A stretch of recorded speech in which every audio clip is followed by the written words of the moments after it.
Sebagai seorang pekerja, manajer, atau bahkan pemilik usaha, kamu tentu tidak asing lagi mendengar istilah motivasi kerja. Bahkan mungkin di antara kamu sudah tahu bahwa motivasi kerja berpengaruh terhadap produktivitas karyawan dalam pekerjaannya. Dalam sharing singkat kali ini, gue akan mengulik beberapa hal penting yang berhubungan dengan motivasi kerja yang gue kutip dari sebuah buku yang berjudul Industrial/Organizational Psychology yang ditulis oleh Michael J. Amott. Simak sampai habis ya. Sebenarnya apa sih motivasi kerja? Menurut para ahli psikologi industri, motivasi kerja diartikan sebagai kekuatan internal yang mendorong seorang pekerja untuk bertindak sebagaimana faktor eksternal yang juga mendorong tindakan tersebut. Ada beberapa hal yang mempengaruhi motivasi kerja. Yang pertama adalah ekspektasi seseorang terhadap pekerjaan.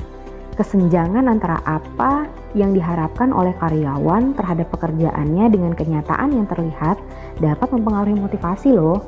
Contohnya, pada saat rekrutmen karyawan baru, HRD menyatakan bahwa pekerjaan yang akan diisi oleh karyawan baru tersebut sangat menjanjikan dan memiliki potensi untuk meningkatkan karir karyawan tersebut di masa depan.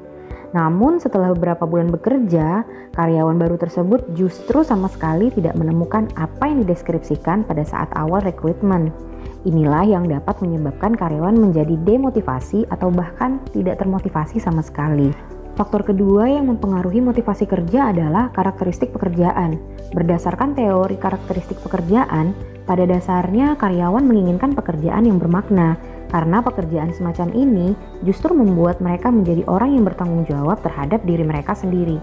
Jenis pekerjaan yang berpotensi menimbulkan motivasi pada diri seorang adalah pekerjaan yang memerlukan keterampilan yang beragam, atau pekerjaan tersebut mampu membuat karyawan merasa terhubung antara upaya yang ia lakukan dengan hasil yang dia peroleh, yang tentu saja bermakna bagi karyawan tersebut.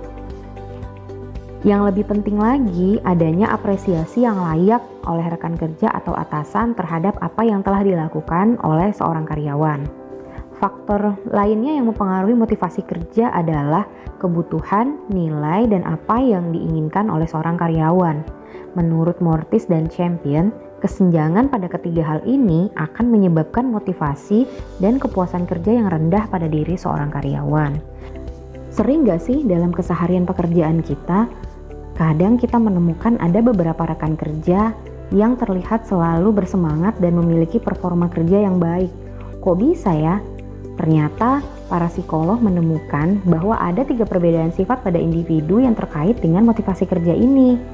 Yang pertama adalah self-esteem, lalu motivasi intrinsik, dan kebutuhan seseorang akan pencapaian dan kekuasaan. Self-esteem sendiri dapat diartikan sebagai penghargaan diri, yaitu sejauh mana seseorang memandang dirinya berharga dan layak. Menurut teori yang dikemukakan oleh Corman, karyawan yang memiliki self-esteem yang tinggi lebih termotivasi dan akan memiliki performa yang lebih baik dibandingkan karyawan yang memiliki self-esteem yang rendah. Self-esteem ini bisa ditingkatkan loh, yaitu dengan cara mengikuti pelatihan, mengikuti workshop, ataupun mengikuti training. Jadi, kamu tidak perlu khawatir ya jika kamu adalah karyawan yang memiliki self-esteem yang rendah. Bisa dilatih kok. Dan untuk karyawan yang telah termotivasi secara intrinsik, biasanya mereka akan menunjukkan performa kerja yang baik karena selain menikmati tugas yang diberikan, mereka juga menikmati tantangan dalam proses penyelesaian tugas tersebut. Sementara itu, karyawan yang memiliki kebutuhan yang kuat terhadap pencapaian dan power biasanya termotivasi melalui pekerjaan yang menantang dan mereka memiliki kendali terhadap pekerjaan tersebut. Biasanya karyawan semacam ini termotivasi pada pekerjaan di mana mereka akan bekerja dengan banyak orang atau pekerjaan itu mampu menolong banyak orang. Tidak jarang kita menemukan karyawan yang mulai terlihat demotivasi. Lalu gimana dong mengatasi karyawan-karyawan yang mulai terlihat demotivasi atau yang mulai terlihat tidak semangat bekerja? Langkah yang pertama, kita harus menentukan target yang dapat dicapai oleh karyawan tersebut. Pada saat kita menentukan target, hal-hal yang harus kita perhatikan adalah bahwa target tersebut harus bersifat spesifik dan terukur. Sekalipun target tersebut sulit, tetapi harus mampu dicapai oleh karyawan kita. Lalu yang berikutnya adalah target tersebut haruslah relevan dengan pekerjaannya. dan kita menentukan batas waktu dan tentunya karyawan tersebut harus berpartisipasi dalam target tersebut. Langkah yang kedua adalah memberikan feedback terhadap kemajuan yang dicapai oleh karyawan kita. Menurut Locke dan Latham, memberikan feedback terhadap kemajuan karyawan dapat meningkatkan efektivitas pencapaian karyawan loh. Dan yang terakhir adalah memberikan reward. Reward bisa saja berupa promosi, liburan, atau insentif. Untuk pemberian reward berupa insentif, ada beberapa aspek yang harus diperhatikan. Misalnya, waktu pemberian, konsekuensi yang mungkin terjadi setelah insentif diberikan, kepada siapa insentif diberikan, apakah kepada individu atau kepada kelompok, dan keadilan dalam pemberian insentif.